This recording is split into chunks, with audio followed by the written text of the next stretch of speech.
मावशीच्या शाळेची गॅदरिंग होती म्हणून निघालो सकाळी सकाळी बसनं लातूरला. लातूरमध्ये गेलो. जाताना छत्रपती शिवाजी महाराजांचा पुतळा दिसला. त्यांना मुजरा करून निघालो शाळेकडे. शाळेत गेल्यानंतर मी माझे कम्प्युटरमध्ये रील्स बघू लागलो. मला वेगळाच आनंद वाटत होता. गॅदरिंगची शॉपिंग करायला निघालो. मी आणि माझी लहान बहीण गोलाईमध्ये थोडीशी शॉपिंग केलो. नंतर गोलाईचं मंदिर लई गोल होतं. गोलाईमधल्या आईचे दर्शन घेतलो आणि निघालो शाळेकडे. तुझा पण डान्स आहे, चल लवकर लवकर नाहीतर गॅदरिंग संपून जाईल म्हणत निघालो. गॅदरिंगची समधी तयारी झाली आणि गॅदरिंग स्टार्ट.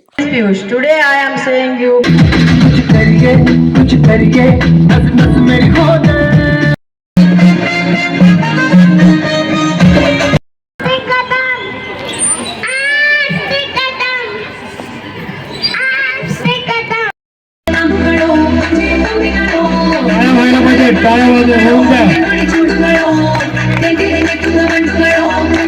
लहान मुलांची कशी वाटली गॅदरिंग? भेटूया असंच पुढल्या ब्लॉगमध्ये.